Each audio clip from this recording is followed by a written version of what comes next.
Hello and welcome back to episode 18 of 200 One Barbell. This is obviously not the usual setting. Would you like to tell the people where we are? We are in the beautiful St. Paul's Bay of Malta. Yeah. There is a wonderful view directly out there, which we were going to try record in the balcony. A little bit too windy, a little bit too hot as well, I'd say. So fucking hot. Yeah, it's like 30 something degrees, so we would progressively be getting like sweatier and sweatier throughout the episode. And redder and redder. Yeah. So maybe not. We'll record in here. You just have to believe us that there's a beautiful view out there. Yeah. So what are we doing in St. Paul's Bay in Malta, Andrew? It's World Championships time, baby. Oh my God. Yes, sir. Oh my God. Yeah. Junior World Championships. Yeah. The last junior year. How are you feeling? How am I feeling? Yeah, how are you feeling? Honestly, the most recent information that I've just looked at. Yeah. I don't like to look too much into the competition before I go. I just go and hop in. Yeah. Probably in part due to the fact that I know I'm not up at the top of the weight class in terms of placings and things like that, so I don't need to look at anything. Yeah. However, someone in my weight class just posted the link to watch, and they're like, so I'm Group A, and there's 15 people, and Group B has 14 people. So for any non-powerlifters, everybody probably watching, familiar with the competition run time. Competitions run a long time in and of themselves, but when there's 14, 15 people in the class. Yeah, you're waiting at least like between 14, 15. attempts. And then there's the extra time that it takes them to actually like load the bar and so on and so forth. Now, thankfully, they're pretty good. They're at these efficient comps. here, that's a long time between attempts. So Yeah. I guess the saving grace is, at first I was like, fuck, I hate waiting 12, 13 minutes. But then if I take a heavy second, it gives me a chance to heart rate back down, drink a lot of water, maybe a bit of Watch sugar, some Creed. Watch some Creed. You get to watch half the movie. Watch some, I'll actually get through a whole Creed movie at this rate. But so no, I'm feeling good though. Feeling excited. Very, very excited.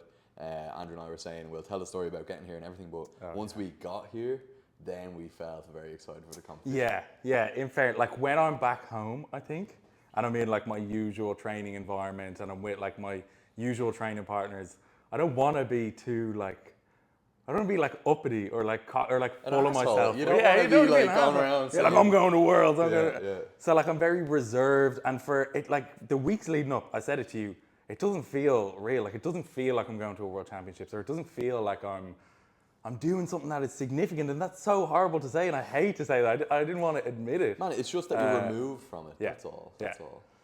But now that we're here and we landed, I feel like we've just like dropped into like a video game. Like we're the Navy's, and we're on a mission, and now we're representing Ireland. Like we're over here, we're representing Ireland. Like we're the chosen ones, like the dream team. So I definitely, I feel better about it now. I feel more excited. I feel more confident even just being over here. The good weather, you're around the other top lifters as well. There's just a little bit, there's more like tension in the air, I think. Yeah. So anyway, getting over here, that was an experience. It was an experience, yeah. How would you like to start that story? Oh, Dublin Airport, straightforward. Yeah. Right? Yeah. So to get to Malta, actually, maybe that's the best way. We had to transfer through Zurich. It was like just the most reasonable way to do it, I guess. Like save money. Save hundreds of quid, I think it was. See, this is another thing that maybe a lot of people don't necessarily know, or it's one of the more common questions I get about these competitions. Is like, do we have to pay for everything ourselves? And yes, we do. So to fly directly to Malta, we were looking at the flights, and I think it was like when we were looking, it was like €600 per person. Ooh. So we were like, no, not doing that. Like I think I had mentioned before for the Turkey competition, I think I spent like €3,000 on that. Yeah, crazy. Now the federation cover like our doping fees and stuff like that, I think, in our competition entry. So thank you very much to them. But say like our accommodation and so on and so forth is on us. So we will preface though that it's not that the Fed are just deciding not to pay for us. It's not like the Fed is this big, huge, that has a load of money thing. Yeah, they're paying for as much as we can. But it's quite a big expense, these competitions, which you don't think of that side of it when you're thinking, oh yeah, I want to represent Ireland. Now, don't want to come across that we're complaining, amazing opportunity, yada yada. So yeah, made more sense to fly to Zurich and then Zurich to Malta. But I think we had like, with the booked flights off the bat, I think we had like an hour and a half to transfer over. Yeah. Then we're getting on in Dublin, and that Flight's flight already was 20 minutes delayed, and they said we have to wait another 45 minutes. on the runway. So we're going, oof. That means we're going to have like 20 minutes to get through the airport in Zurich. And now I had this almost exact experience going to, I can't even remember where I was going to, but I had to go through Frankfurt airport, and we sprinted through Frankfurt because again, our first flight was delayed. We only had like an hour to transfer. We had like 15 minutes.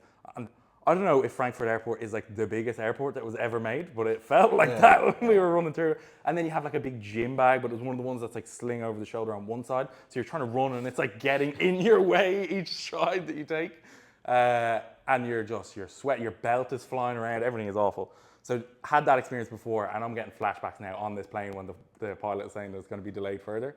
So we're all looking at each other going, oh God, do you think we're going to make the next flight in Zurich? I'm saying, yeah, of course. Yeah, you're like, obviously. obviously. Don't worry about it. And we're like, we'll see. Fingers crossed, should be fine. Should be staying optimistic. You don't want to manifest any bad we'll make it. Yeah. And then we land.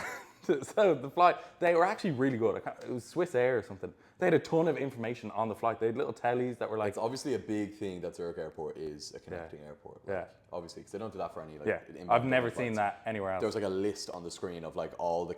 They knew people were getting connecting flights. Yeah. And like how long, what gate it was, how long to be there, etc. Yeah, certain people, if they were not going to make the connecting flight, that telling them that they're already like rebooked and stuff. Yeah. Crazy.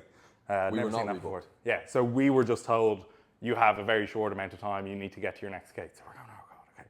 Plane lands, we're like, as soon as the plane lands, we're going to be the assholes who like get up straight away. As soon as that seatbelt sign went off, my bag was on the ground. Like, We're getting our bags straight away and running to the front. So anyway, we tried to do that, that was fine. We got pretty close to the front. We're waiting to get off, and then the pilot comes over the intercom and he's like, by the way, we have nobody here to connect the stairs to the plane. We're thinking, just let us hop out. Put down the little slide down the wing and we'll go. Looking at the emergency exit, can we like kick Because the how long door? do we have now? 25 minutes? Yeah. And it's ticking down, So they showed us like a map of where our connecting like flight was going to be, the gate it was meant to be. Didn't help. And we were like, okay, looks like it's pretty close. Didn't help. There's no learning that thing off. We were like, okay, you could go out here and it looks like it's relatively close because it's a little picture that big. In reality, maybe the picture wasn't to scale. Well, before we knew the distance. So you take this. We eventually get off the plane.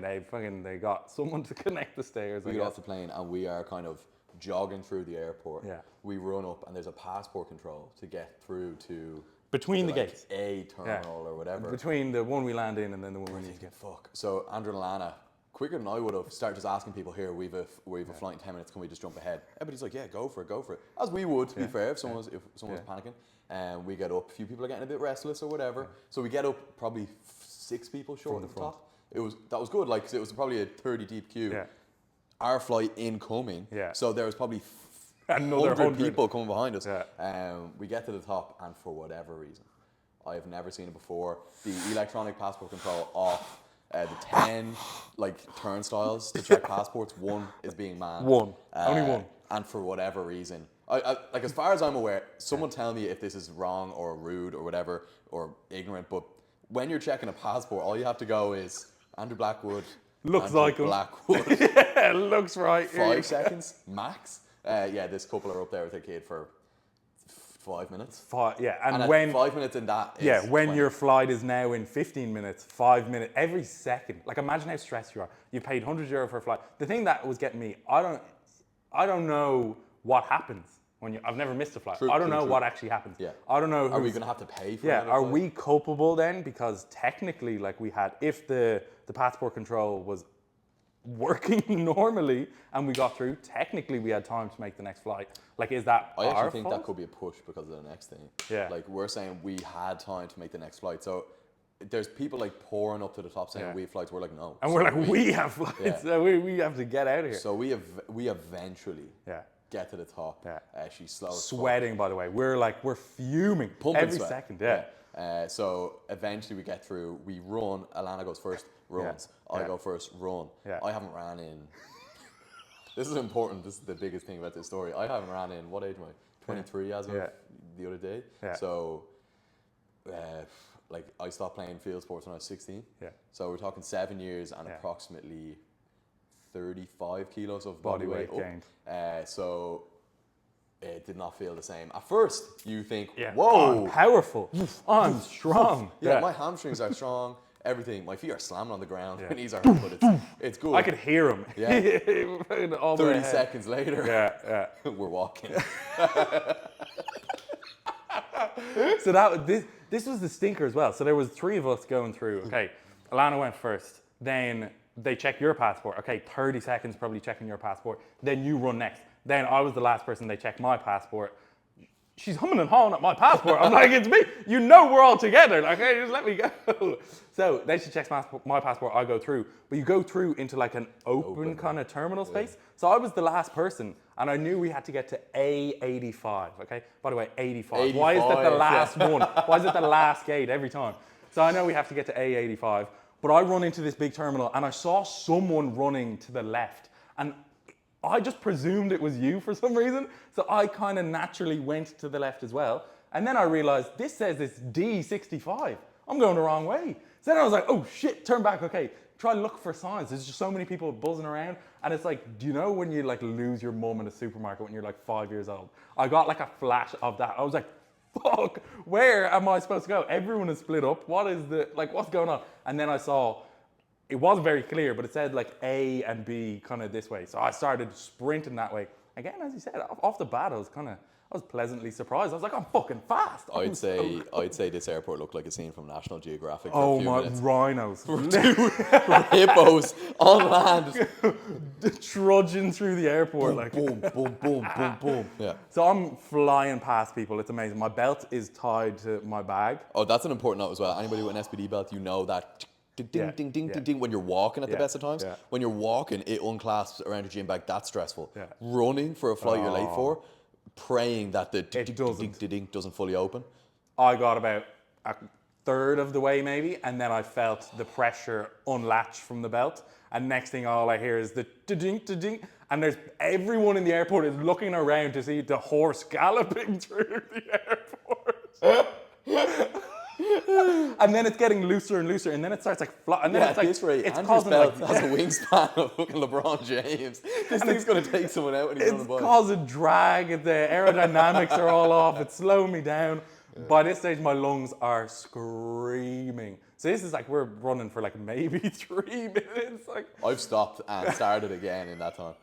so I eventually think I'm on like the right track. I'm sprinting for my life. My lungs are screaming. In my brain, I was like, is this going to be like the inflection point where I realize I need to stop powerlifting and start running or something so that I'm like a more capable human being?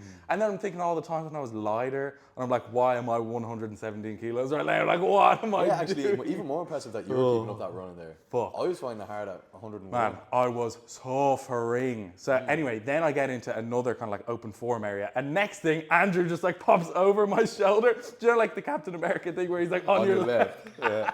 So I get that. And then we're running together, and that actually was a big relief because I was like, at least I'm with someone else. I know we're going in somewhat the right way. Yeah. So you were a little bit ahead of me. And then when I wanted to slow down, you were like the pacemaker, so I had to keep up. Yeah. Then we're running down the travelators, and Andrew's kind of clearing the way first. And then they hear the ding, ding, ding, ding. They're like, oh, fuck. They thought they were in the clear, and then fucking I come charging through behind them. I'm the sound wheezing. of the wheelie bag on the thing is like, and I'm wheezing. I'm like, running fast as fucking shit. And then I'm seeing gate A65, then gate A70, and we're getting closer to that A85. We get to the gate. There's even a bit of uphill here. Yeah, there was up. We get to the gate. We're going to Malta. Bear in mind, they said on the plane, gate A85 to go to Malta.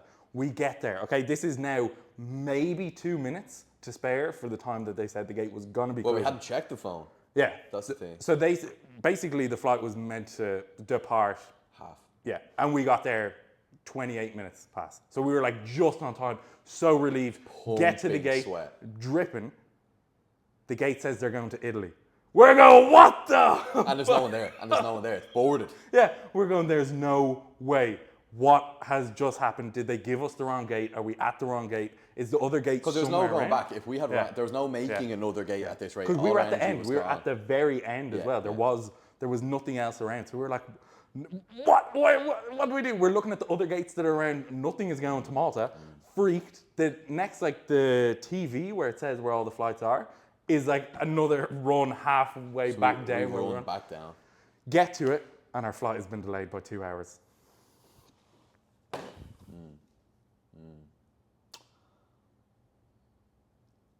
I'm not going to start doing cardio in my training. That was a sign. That was a sign that we didn't even need to run. Running is completely unnecessary. I could not believe it. I was profusely sweating. My body temperature was like 20 degrees My higher than it lungs should were normally be. like this, like a squeezed Spasming. orange. My legs. I had instant onset muscle soreness. Do you know the way if you do like a really heavy set of 8 on squat? And you haven't done it in a while. Oh, and your quads are busted, and you like go to like contract your quad, Sore. and you feel it like tense up, and it's really uncomfortable. My adductors, the same feeling. Instant onset muscle soreness after doing that. Because it's like, We call it yums.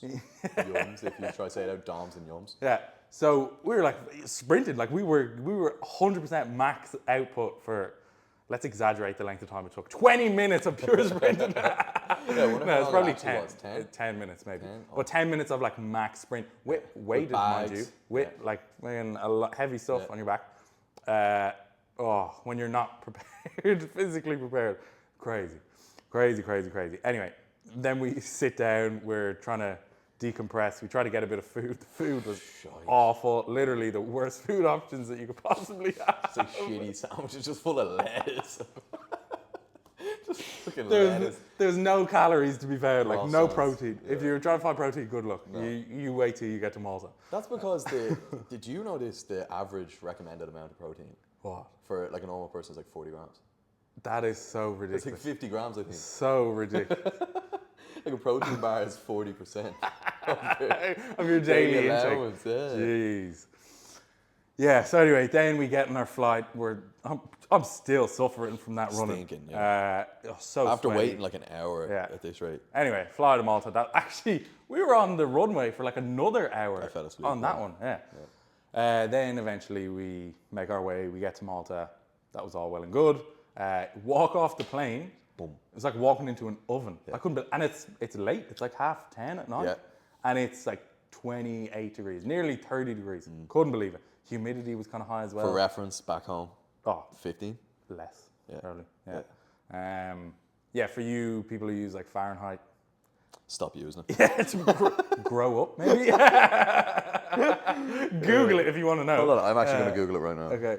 So anyway, we walk off crazy. Couldn't believe. I've never been somewhere where it's like so hot at night. Normally, it's meant to cool down at night, but the temperature just stays as hot as it is. So I'm sweating. We're still carrying our bags. Anyway, we get back 86 Fahrenheit to 86 Fahrenheit. Damn, that doesn't sound too impressive. for 30. What's 100 Fahrenheit in Celsius? 100 Fahrenheit. What? It's 40? 37. 37? Yeah. Oh. Okay. Anyway, very hot for us. We're not used to it. We get here and we're like, okay, we need to eat. I've eaten barely anything all day. Here we I need go. cals. I need. We both I need do. protein. We Yeah. both do. We're both like, we're trying to maintain a body weight that does not just sit there if you're Yeah. not eating all the Yeah. time. Yeah. So we get in. We're like, okay, just throw the bags in and let's go straight out for food. We were like looking up Google Maps, trying to find like good Because food if spots. we had have landed at the original time, we could have made any restaurant, Yeah. any shop. Yeah. Because Yeah. it would have been like 8 p.m. Had a load of options. Meanwhile, it's just about turning, like 11 o'clock, maybe a little bit after, probably.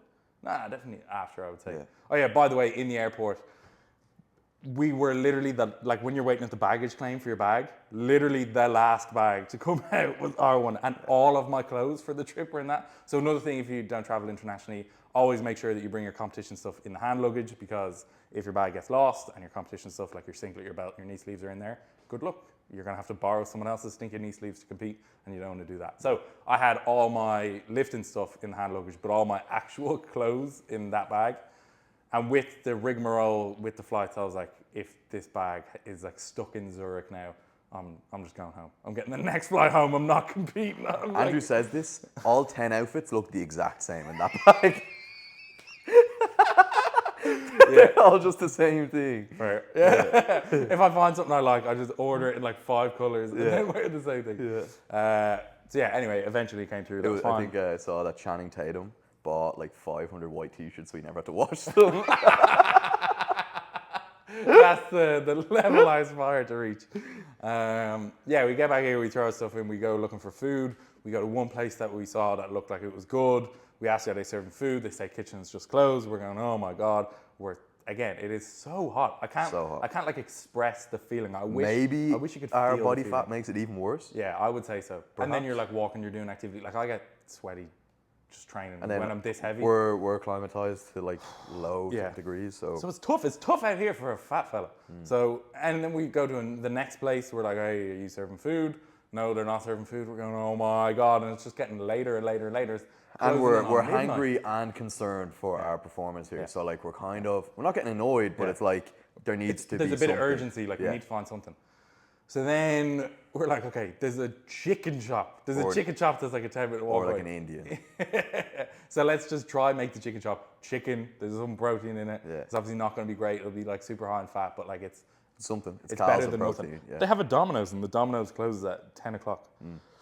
Losers. Domino's should stay up until like 5 a.m. That should be like a universal rule. Maybe they sleep earlier. I don't know. Yeah, I don't know. Anyway, we go to this chicken shop.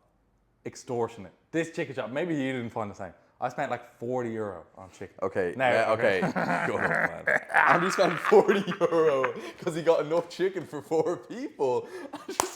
He's going on extortionate prices. I paid 40 quid. Andrew got a 10-piece bucket. Was it 10 or 12? 10-piece family bucket. 2 fries, 2 coleslaw, 2 drink, chicken nuggets. So I'm not beating the fat allegations. No. Anyway, so yeah, we got a lot of chicken. That was fine. What did you get? You got 2 chicken sandwiches, chicken nuggets, chicken tenders, chips. Saved some chicken tenders for today. Yeah. So that was fine. Anyway, we ate all the chicken. Force feeding the chicken calories towards you the end. guessing? I would say at least 2? Yeah, 1,500 to 2,000. Yeah. Good guess. Andrew's stuffed, and then I got him to try a chip. I said, "They're shy chips. Try them." He picks 5 up, puts them in his mouth, just takes them back out, chewed, puts them in the bin and goes. It was horrible. They were the worst chips I've ever had in my life. So that was fine. Anyway, we got the sufficient amount of calories and protein in to suffice. I was sweating into that meal as well. I was like, do you know when you have like the meat sweats? Oh, so anyway. And the heat sweats. It's Yeah. fucking hot. Yeah. So that was fine. Done all that. We got up this morning, went to the shop. Now we have real food. We're cooking, we're eating, and you are getting ready to lift tomorrow. Something we brought up yesterday with internationals is there's obviously a added layer of, we say complexity, but just, when you're lifting at home, close to home, another county, a drive away, a train Sometimes you're doing comps in your own gym, yeah. the gym that you train in. So there's no strange variables popping up. There's no, like you have your groceries, you have all this, Sleep in your own bed. Sleep in your own bed, no travel to account for, no missing flights, no missing anything. And we were saying, man, like all that flight, the running, the potential missed flight, the getting here, the food not having to eat kind of weird food that we don't normally eat. That would have put me out a few years ago. Yeah. And so we were talking about how stressful it could be. Yeah. And I think we've just gotten to a level now where we see the forest and not the trees. Like, sure, ideally we would have had the food we wanted to have earlier on in the day, never had to grow. Yeah. Right?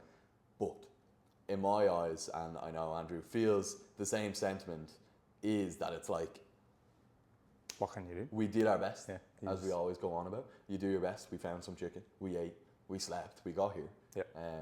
Yeah. And I think when you've gone through enough experiences of it, like you can reference back to the other competitions you've done where there was not ideal circumstances and how you overcame them and how you... Man, over the years, all the training sessions I did where the day before I had this and that, and the bad week before sleep I had and this bad and food and like the one that I often like consciously refer back to was when I did junior nationals in Australia. We were staying in an Airbnb, curtains were terrible, so the light just like came through at like 4:30 in the morning, like fully bright room. And before we were smart enough to have an eye mask. yeah. And the birds in Australia, that's actually another thing. Good point there. Now we're pretty efficient and we know kind of the workarounds. Earplugs, eye masks, all those kind of things to make it as best as possible, or to try keep it as kind of uniform or routine as possible. But yeah, in Australia, the birds over there, the magpies, make the most ridiculous noise. Okay. After this video, look up what, it sounds like an alien. It goes like, right, that's the noise that this thing makes. Yeah. So at like 4 in the morning, this thing, it's on the window basically, singing in at me. And it was doing my head in. So I was awake from whatever it was, 4 in the morning. I maybe got like 2 or 3 hours sleep the night of that competition. And then I had like a 60 kilo total PB. So I was like, if I can perform that way with like 2 or 3 hours sleep, nothing could stop me. Running through the airport, nothing could stop. Bad food, nothing can stop me. We'll be fine. And you just have to try believe that. Try maintain as optimistic of an approach as possible. And I would say the opposite is very true as well, where if you lean into things affecting your performance, they very well can. Yeah. And they very well can, you can convince yourself so well that your body will actually feel worse. Yeah. There's been times where I'm convinced that this won't go well. And so I am tired. I do feel weak. The weights do feel heavy. My perception has changed. Yeah. Self-fulfilling prophecy. It's a self-fulfilling prophecy, and then you can outdo the opposite. Obviously, if you sleep no hours, multiple days a week, you're drinking, you're all this, you will feel shy. Okay, I'm not trying to say you can just outthink and outbelieve shitty lifestyle habits, but things like this. That's a really good point, because we often talk about like the external variables and blah blah blah, and I see sometimes, and it kind of I don't know the right word, like it agitates me maybe a little bit, where you might see someone who like posts that they, I don't know, had to do a load of walking, and then they're like, externals aren't real, externals don't matter. Perhaps in a very like acute sense, if you have one night of really bad sleep, you only sleep 2-3 hours, you can probably be fine. You can probably get away with it. You have 1 or 2 or 3 days of like suboptimal food, you can probably get away with it. You have 1 or 2 or 3 days of like really high activity, you can probably get away with it. If you are chronically high stress, or chronically not getting in enough food, or like chronically not sleeping enough, then you best believe your performance is going to suffer from that. And improving on those variables could see a sharp inflection. A massive, So yeah, that is something that is worth noting. These are all very like acute circumstances. So in the short term, it's likely that you will be able to get past it. But don't fall into the trap then of thinking, I had 2-3 hours sleep one night and I got away with it. So I can just do that once every week, twice every week. No, you're gonna end up suffering if you're doing it all the time. 99% of the time we're locked in. So when there's these little variances, it doesn't rock the boat too much. But if the boat is constantly going like that, that's what I was going to say. Yeah. Maybe stabilize. That's what I was going to say. It's like imagine you have like an exam, right? And you've been studying this shit for years. Yeah. And the last week you don't really get to study too much. Yeah. Chances are you're going to do all right. Yeah. Sure, it's not fresh. Yeah. Or sure, you might miss, a % or 2. Yeah. You're fine to do the exam. You've been doing it. You've been studying that shit for years. Yeah. So don't worry about it. But if you spend weeks and weeks and weeks and months and months and months not studying, the exam won't go too well. Yeah. Even if you've done it for years, because it needs to be obviously constantly topped up. But that's how I do it. Yeah. Very good. How are you feeling for the lifting tomorrow? Oh man, I can't wait. Yeah. Can't wait. Have you seen me? No, I can't wait. Really, really excited. Gonna have a little talk with coach now soon. But he did just remind me, this is something, going to watch the comp before you lift is something, I don't know if I'm just superstitious about it, but then this just reminded me, and maybe I'm okay to watch it now, but I was seeing things happening, I was seeing conversations had, even us talking about lifts being had, and then you start getting in your own head and you're like, oh, my lifting, are those numbers right? Is that jump that I'm planning too big? That kind of thing. Literally that exact thing, because we were talking about people's jumps, and I was like, oh, maybe my jump's too big. Yeah. And I kind of got on to my coach, Adam, and again, voice of reason is, man, running our own race here. Yeah. Everybody's things are going to be different. Everybody's experience is going to be different. You just do your thing. Forget what everybody else is doing, because sometimes people do crazy shit and it's perfect for them. Sometimes people do bang average shit and it's not great. Sometimes we do different things and it changes. So I'm fucking ready, man.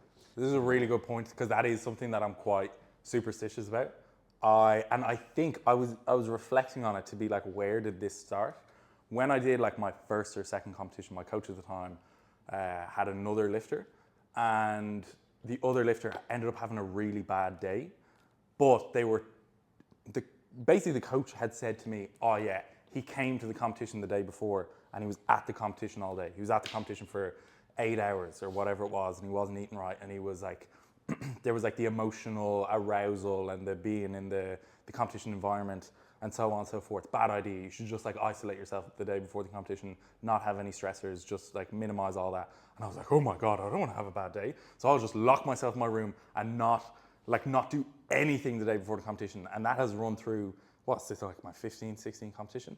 And that is what I do. I hate doing anything the day before the competition. I lock myself away as best I can. Even when you were competing at Junior Euros last year, obviously I was coming in to support you, but like I would come in for when you were lifting, and then I would leave the venue and sit in our rental car and like go on my phone and try just like shut off from the world. I remember the first international that I did, like I told my girlfriend, I was like, the day before, I probably won't even like talk that much. I just went into such a shell of myself because I didn't want to even like talk about other things. I just have regular conversations because I felt like that might disturb my mindset from like the focus that I had at the competition. I didn't want to consider other things. I didn't want to see other people's lifting. I didn't want to watch anyone else doing their competition because I didn't want to get it in my head about like the calls that people were getting about like depth or like bench pause length and start imagining scenarios and then start stressing myself out about scenarios. So I'd like just lock everything away, just sit in the hotel room and just be a rock for the 24 hours before the thing. And obviously I don't think that's very healthy anymore, and gradually I'm getting better at that, but that's something that was ingrained in me from the beginning that I haven't really been able to shake. Now, I've had a lot of good competitions doing that, so I don't know what there is about it, but yeah, for myself, before Junior Nationals, your coach asked us, did we want to do a podcast? And it was going to be the day before I was competing. And I was just like, no way, not a chance. Yep. I don't want to be in an environment where I have to, there's any sense of like discomfort or like being out of my comfort zone. I want to lock myself away until the competition, get that out of the way, and then I can let loose. Man, it's not just, this goes far beyond competitions in general, but of course on the topics of conversation. Don't be afraid to be selfish. Quote unquote. Don't be afraid to put your performance first. If it is a high priority for you to perform well, there is nothing wrong with, as long as you're not harming anyone, put your performance first. And whatever you believe is right for your performance, do that. It's okay to be selfish. And I say that selfish, quote unquote, is because Selfish almost implies there's some negativity coming out of it. By definition, I don't know if I'm right by that, but in my eyes, if something is very important to someone and they are going all in and doing everything they can to make this as good an outcome as possible for them, I'm in full support of that. If you need to lock yourself up, be a rock tomorrow, if that's what you're doing, perfect. It's not harming me, you know? Yeah. But what I will say is now, and I think it's only through experience, I used to be more like superstitious about like competing and training, and it was this really like foreign thing, and it was so weird. Now, like I watched the Simone Biles docu little series thing, and she was saying something about like these big competitions, something that she, like a mantra she says to herself is like, the gymnastics is still the same. The only thing that has changed is like the atmosphere in the crowd. Nice. The gymnastics, everything that you're doing physically is the exact same as you're doing in training. Yeah. And that's something that I was reflecting on. I was like, oh yeah, the lifting is the exact same. I'm fortunate enough that we do singles year round in like our training. I've done thousands of singles of squat, bench, deadlift by this rate. And then obviously working sets, I've done tens of thousands, hundreds of thousands of reps of these movements over and over. It's the same shit. And now I'm much more like confident or secure in myself that, like before I used to think any sort of disturbance or like change in my mindset would affect the way that I was able to perform or like express strength, that I thought it was this really fine line, fragile thing. Whereas now, like I used to think I had to have the right song and the song would have to drop at the right time for me to be able to like lift the weight properly. Now I don't give a shit. There's no music. It's the wrong song. It's a stupid song. It's a song I hate. There's whatever. Any number of things that are going wrong I'm laughing, I'm being goofy, I'm dancing before I'm going out to lift. I don't think like any of that is going to affect the way that I'm able to perform, because my strength level is my strength level. That's something that I remind myself a lot now, that it's not fragile, it's not something that is easily disturbed. I'm as strong as I am, so regardless of what happens like the day before, obviously you can fuck it up if you max out the day before, you're drinking or you're doing something stupid like that. But for the most part, like I'm gonna be able to lift the weight that I'm able to lift, no matter what, on this day. So don't stress about it too much. Go out there, enjoy yourself. It's the same as you do in training week in, week out. That's kind of where I'm looking at the moment. Now, an aside, this is something completely unrelated. Are you nervous at all, like coming up to the competition? A little bit, Yeah. How does that manifest, like those nerves? What? yeah. How do you know you're nervous? Like overthinking it, like as in running through it when I don't need to. I don't need to run through the session I have tomorrow. Running through it, and then hence coming up with negative potential. So that is exactly what I've been doing for like the last week. Yeah. I was lying in bed and I go, what if I just get stapled by my opener squat? Like, what if I go to squat it and it's just too heavy and it crushes me? And then I'm imagining it that there's no spotters and the weight do you know the video of like the stupid animations where it's like a person who just like disintegrates? Like me, like what if that just happens to me and I like disintegrate and my like head goes between my knees and I'm like, why am I imagining this? Like, why am I coming up with this story right now? How stupid is this? So yeah, I was running through those now. What if I just get stapled by this weight? And then I thankfully was able to kind of reel myself back in and go, has that happened ever in the 15 competitions you've ever done? No. Has that happened in any of the thousands of training sessions that you've ever done? No. So why are you coming up with a story that's going to make yourself feel bad in your head? Shut up. Yeah. So yeah, thankfully that stopped. And then I had a moment. It was like a lightning bolt just hit me, and I was like, all I can do is my best. Yeah. Regardless of the number, I know on the day, in the moment, like say leading in, I can have all these ideas of numbers that I want to hit. I know in the moment when I'm there and when I'm lifting, it will become very clear what I'm able to do on the day. And all I will do is what I'm able. Yep. I will try my best to get the most kilos out of myself, but like just wishing or trying to will more kilos onto the bar isn't going to happen. All I go in there is just play the day and just do what I can. You said something to me a while ago, which is so simple but very useful to just replay to yourself when you're having maybe these doubtful or anxious thoughts. Is what's the worst possible case here? What, like, actually define it. Is it disintegrating? No. It's what is the worst possible thing here? I was doing this with my mom recently, where I came home from my biggest squat session at the prep, and we were all excited together, and she was asking me like what I want to hit at this competition and what I want to hit at Euros in a few weeks, and we were talking back and forth, and I was being a little conservative, and then I realized I was very close to a number that I really want to hit. So I was like, okay, maybe that. And my mom kind of said, why not? And I was like, yeah, what is the worst that can happen? She said, well, tell me what's the worst that can happen. I said, I fail. She was like, okay, cool. You know, like, fortunately, there's 5 spotters and loaders around you. The worst possible outcome here is I load it, I fail. Who gives a fuck? They catch you, they pick you up. If anything, and then I said to Adam, and the way we say to one another is we'd rather die on our sword here, is like, I would rather go all in and remember and have this memory and experience that I went all in and I tried my best, as opposed to I kept just one foot in the door. I didn't really go all in. I let other people go all in. I let other people go for glory, and I just kind of, it's like, why? What is that? What am I taking out of that? Now, that is not to say there is not a time and place to be conservative and things like this. For context, this is our last junior year. And these are our last 2 junior competitions. We have Junior Worlds right now and Junior Euros in a few weeks. So for me, in my eyes, and these specific numbers that I'm talking about, this is the last chance. Why not go out on your shield? Why not go all in? And the worst possible case is I fail.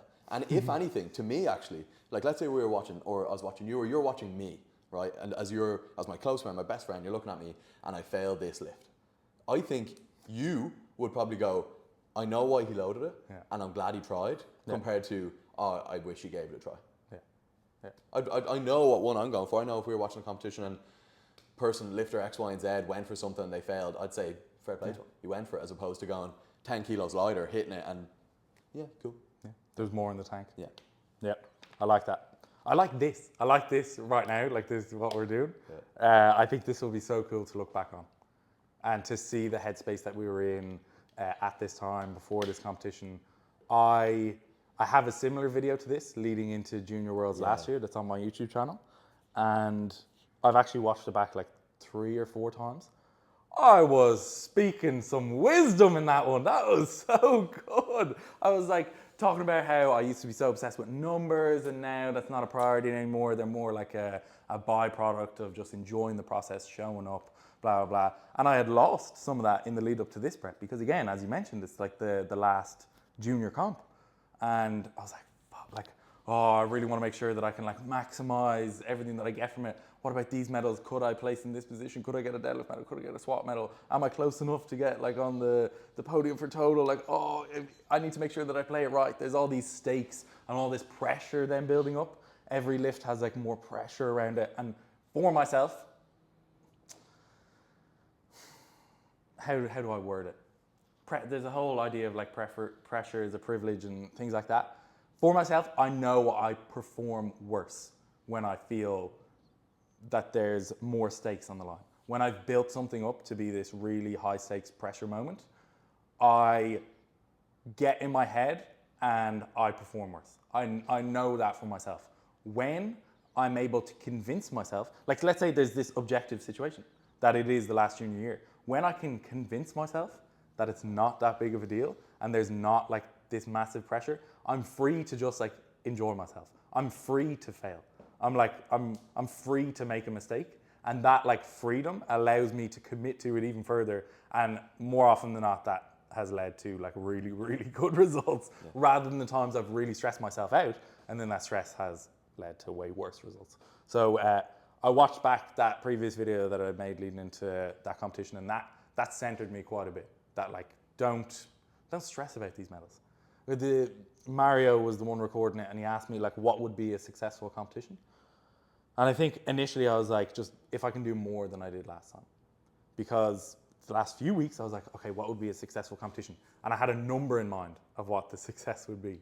And then I had to bring that back, and I was like, no, if it's anything more than I did last time, any sort of PB at all, that would be great, and I would be happy with that. So I don't want it to be in a position where I hit a PB, but it's a little bit short of this, again, arbitrary number that I'd selected, and then I'm not happy with it because I'm judging myself as I've fallen short of this other thing.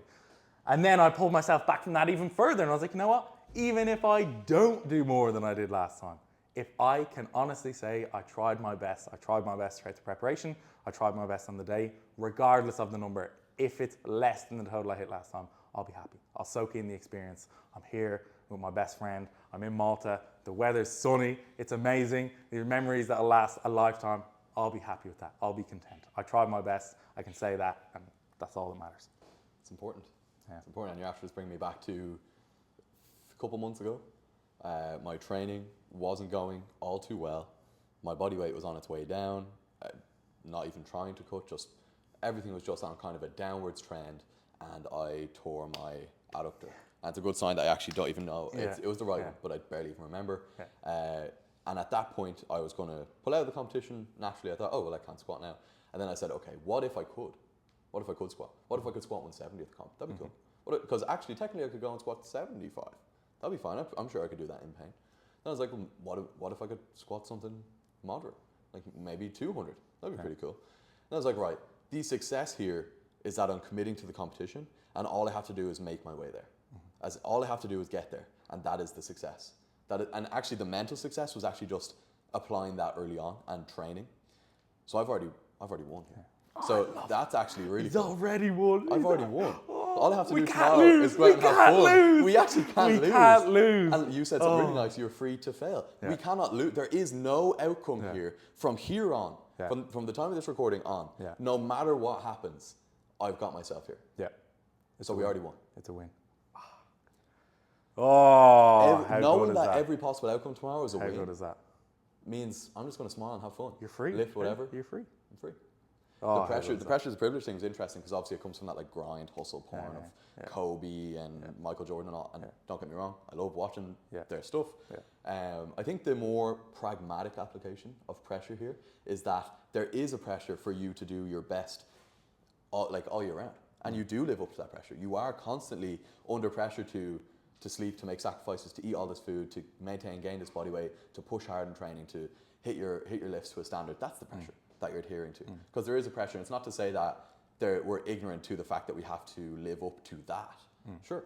But the pressure is wrongly applied when people are saying that it needs to be X, Y, Z number. Because, as we've discussed countless times now, we cannot control the exact number on the bar, really. You can't force it. Yeah. And then it would be a shame to judge yourself as a failure for falling short of that arbitrary number. When you've done your best. Yeah, that's amazing. I like that. So we're going in tomorrow. You're lifting tomorrow morning. Oh, tomorrow morning. Yeah, that maybe the only thing about the whole lifting thing that I don't love is I love training. I love waking up late. That's a personal flaw. I wake up a little bit late in the day because I sleep late, much later than I need to. Now that I'm going back to college for my master's, I am starting to get up a little bit earlier, so that was a blessing in disguise. But I'm lifting for the first time ever in the morning, so I weigh in at 7 a.m.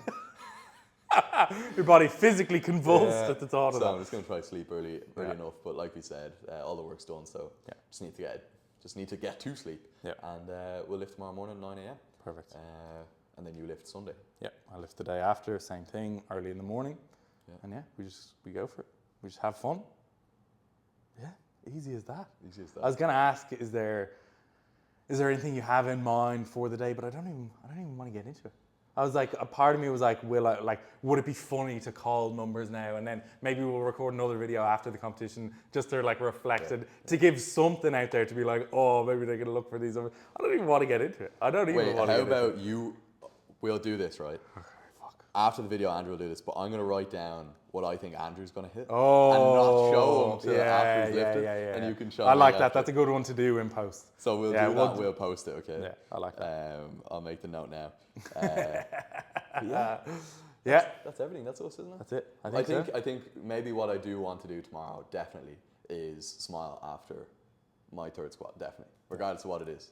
Whether it's plus or minus 10 from the number I have in mind, and whether it's successful or not, I want to smile because I just want to have fun. Yeah, I love it. So Blackwoods lifts. And one thing as well, okay, I'll give you something to look out for in the competition. I had been holding out mentioning this on the podcast because I was like, oh, I don't know if like it'll be worthwhile. I hadn't tested it enough yet. Oh God. So I kept fucking tearing my hands. I've torn my hands so many times. 340, I posted a video about it. I'd failed it like 4 times. I tore my thumb on it 4 times in a row. And then eventually I cracked it. I tried a load of different like technique changes. What I did is I looked up every single video that was on the internet about like hand care and looking after your hands and making sure that your calluses are not going to rip off and all these kind of things. And I went down a rabbit hole of rock climbers in particular because obviously they're hanging off rocks and like bouldering and things like that. They need their hands to be in really good nick. And there's a lot of like products that rock climbers use to keep their hands kind of conditioned and in good shape. And again, went down, I must have watched 100 videos, CrossFitters, powerlifters, climbers, anyone that had anything to say about hand care, I have looked into it. Because I was so sick of missing lifts because of my skin, not over like the strength, because my skin kept tearing. And eventually I found this product called Rhino Skin. Oh my God. I was like, I believe that this stuff is going to be game changing. Rhino Skin. So I got it and it's like a small bottle. It's legal as well. It's not like anything that's like it's not steroids or anything. It's not actually rhino skin either. Rhino Skin, it's just like a small bottle and you like spray it on your hands. So you're meant to give it like 8 hours to develop. So you just spray it on your hand like 3 times, rub it in before you go to bed so it can like kind of work overnight. And then you do that 2 or 3 days before a heavy session or a competition if you're a climber. And basically what it does is so they said kind of 2 things. I'm not so sure about the second thing, but it stops your hands from sweating or like producing moisture. So what I noticed for myself was like, I would hear people talking about like make sure you're like moisturizing your skin all the time. And I was always doing that. I was filing down my calluses. I was using the pumice stone. I was making sure the calluses were really small. I was moisturizing all the time. But then my hands were just really soft all the time. So like my skin was really soft and supple and then it would just tear. Like it would just, like rip right off when the weight was really heavy and then there was like friction at the top near lockout. So it just kept tearing. I was like, all this moisturizing is just like making my skin softer and like more susceptible to the tears.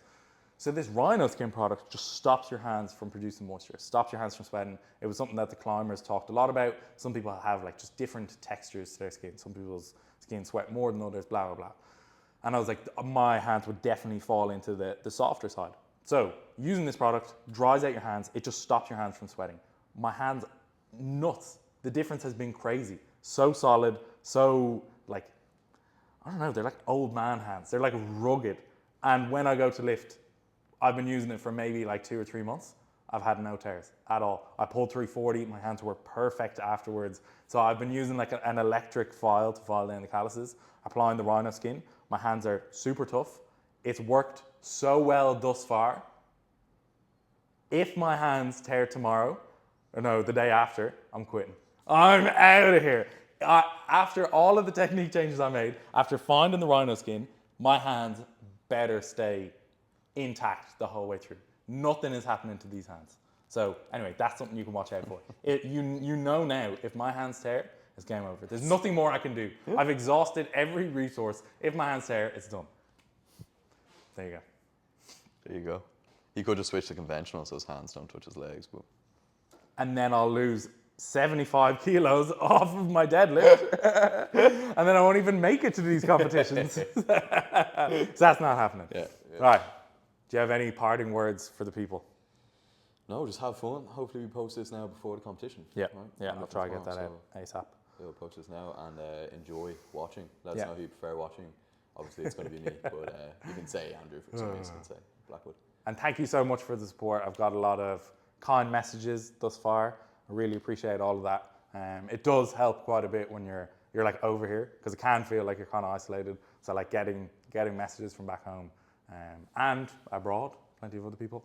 Yeah, it does help. It does help, and it helps like reaffirm that mindset of just go out and have fun and showcase the work that you've put in. Yeah. So that's what we plan to do. Thank you for watching as always, and we will see you in the next one.